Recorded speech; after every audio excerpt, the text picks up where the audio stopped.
Welcome to LLM BFF. AI isn't mystical or conscious, but we are. LLMs, large language models, a kind of AI, are a mirror that can help us explore our head, heart, and spirit.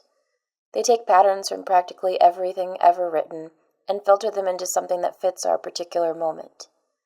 LLMs don't think or feel, but they can reflect things back to us in strange and useful ways, if we know how to ask them. People may use AI for job productivity or money-making schemes, or they might speak about AI as though it's something to harbor great fear over. We don't do that here. We understand that AI is a neutral tool, and we use it for good. We provide a balance. It's normal to hesitate. We've been taught to guard our inner world, especially online. But using an LLM for self-reflection isn't about confession. It's like journaling in a mirror that speaks back. The model doesn't judge, unless you ask it to. We can speak in symbols and metaphors and fragments. I want to discuss my grief without telling you the origin story. I feel like a locked room. Let's discuss a hypothetical person. We can still be honest without being exposed. We can stay blurry. Meaning can still take shape. And if we want to spill the entirety of our guts, we can delete AI memory after each session, or throw caution to the wind with the knowledge that all humans are in some way incomplete, and the quest for betterment or understanding is the noblest of all goals. Each LLM BFF video is a structured prompting system designed to support an area of personal growth, self-reflection, myth-making, meaning-finding, dream decoding, or whatever we feel like poking at or improving that day. We will walk through myriad ways to begin an AI session, how to redirect if things go off course, and how to ask the AI to give us our findings in ways that help us put them to use in our daily lives. And if you want to bypass AI altogether, well, consider this a giant bank of journal prompts for your notebook, baby. No corporate speak, no AI butt kissing, just clear, structured AI prompts for your head, heart, and spirit.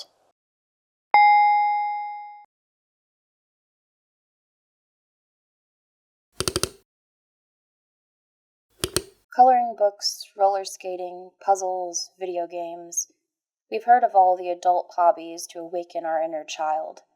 We collect tools for fun the way we once collected Lisa Frank stickers, hoping they might trigger something. But often what we're doing really isn't play, it's performance, aesthetic, a to-do list dressed in glitter.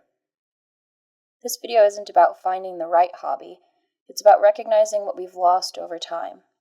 Because somewhere along the way, many of us stopped believing that spontaneous, unnecessary delight was reason enough to do something. The word play itself can feel like alien, embarrassing, even suspicious. Like a door we're not sure we're allowed to open anymore. Let's try anyway. With help from an LLM, we'll look at playful behavior not as regression, but as revelation. We can treat the LLM like a playmate, a co-conspirator, or even just a magnifying glass held up to our current resistance. We're not chasing productivity. In fact, we're doing the opposite. We're exploring divine permission. Let's relearn how to be aimless, irrational, and alive. Hey, cool people appreciate absurdity too.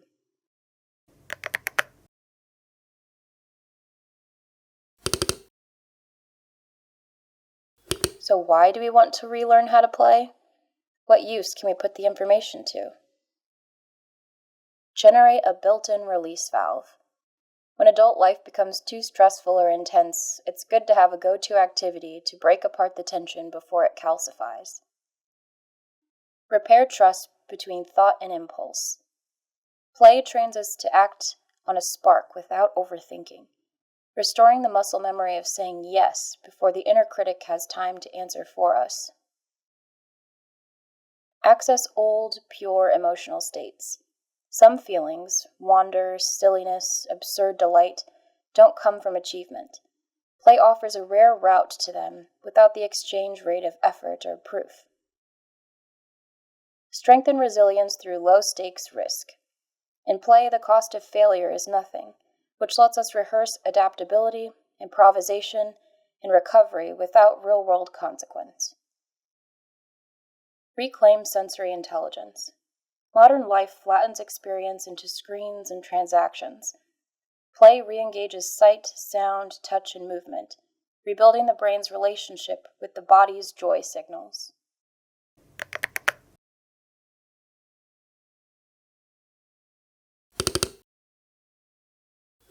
How do we do it? Using a simple system to get us familiar with how LLMs can help us out. First is framing. It's important to get into the right headspace before beginning. We'll do this with some questions for self-reflection. Next comes our initial prompt, in the form of intention plus format. This is what we first enter into the LLM chat to make sure the course is set to get the answers we're after. We'll look at 6 examples of different ways to begin, depending on our vibe that day.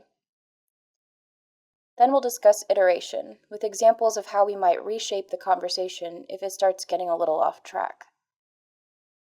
Finally, we'll look at takeaways. We'll discuss 6 different ways we might ask for our final outputs and put the information to use. So let's get started with framing. Ask yourself, when was the last time I laughed so hard it hurt? If I could be sure no one could see, how would my play look different? What do I hope to get out of playing? Pause here and continue when your headspace is cleared.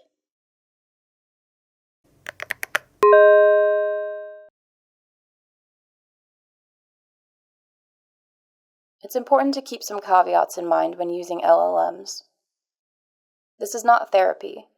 LLMs can support introspection, but they aren't able to hold emotional complexity like a human. Don't get all weird with it. LLMs are not magic. They reflect patterns. It's useful because it's mechanical, not mystical. You're the mystical one. LLMs are people pleasers. They aim to agree and support, unless you tell them to challenge. Don't mistake helpfulness for honesty. Employ a little skepticism. Agency lives with the user. LLMs can mirror, question, and organize, but you choose what resonates and what doesn't.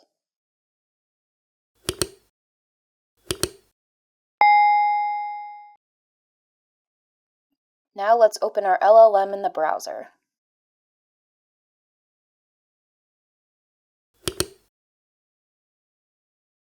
We'll start with our intention stated clearly.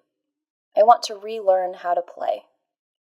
Before we submit, let's look at some ways we can customize our initial prompt to our tastes. Ask me questions that help me trace how my sense of wonder has shifted over time, so I can notice the moments when my curiosity feels most alive and playful.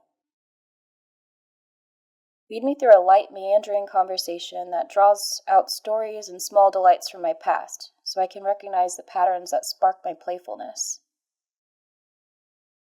Help me reflect on memories of times I felt free from self-consciousness, so I can understand what emotional safety looks like in play for me now.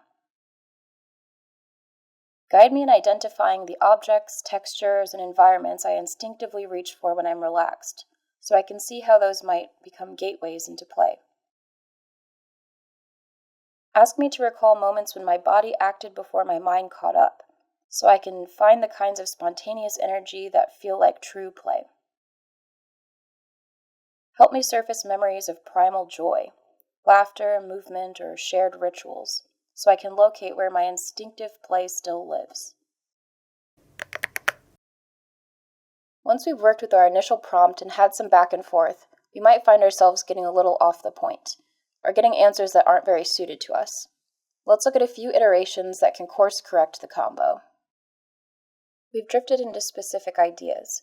Can you return to asking me questions that open up my imagination so the play I find feels like it could only have come from my inner worlds? The tone feels heavy. Can you keep your replies short, light, and playful? Almost like we're trading small secrets, so I don't overthink my responses. You're jumping ahead to conclusions. Can we slow down and let each memory or feeling linger before moving on, so I can hear what's underneath it? This is getting too vague. Can you help me organize what I've said into clear visual mood board or list of motifs, so I can see patterns without losing the aesthetic thread. This is all feeling too cheesy and childish. Is there a way for me to play that doesn't involve me acting like a little kid? We're drifting into modern references. Can you strip your language down to elements like earth, water, fire, and time so my responses connect to something more primal in me? The conversation is winding down and we have some good ideas brewing. Let's look at some ways we can ask the LLM for our results and make sure we have a game plan for putting the results to use in our daily lives. Summarize what we found as a cryptic poem or riddle so that the meaning feels like it's meant to be decoded over time. Turn what we've uncovered into a short, dreamy letter I could mail to my younger self, reminding me of the textures and moments that spark my joy. Summarize my reflections as a list of metaphors for joy, each one drawn from feelings I described so I can carry them as touchstones. Organize my discoveries into a visual mood board description with color, shape, and object references so I can recreate the atmosphere of my play in real life. Condense what we found into a list of bold dares I could give myself, each one rooted in my own impulses, so I can act without overthinking. Translate my responses into an elemental ritual, using natural symbols and gestures, so my play feels anchored in something timeless and instinctive.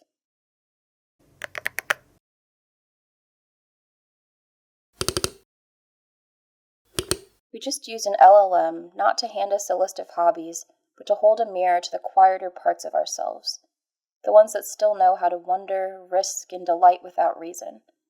Relearning to play isn't about chasing nostalgia or creating an aesthetic. It's about noticing when joy stirs in our chest and following it before we can justify it away. We've slowed down enough to ask better questions, to trace forgotten sensations, and to recognize that play is less about the object in our hands and more about the state we allow ourselves to enter. An LLM can't make us playful, but it can help us listen differently, arrange our thoughts, and catch the sparks before they fade. May we keep finding small ways to practice aimlessness until it feels natural again, letting it weave itself into our days without pressure, without proof. That's the only measure that matters. See you next time. This has been LLM BFF. Useful cases, no mystery. Goodbye.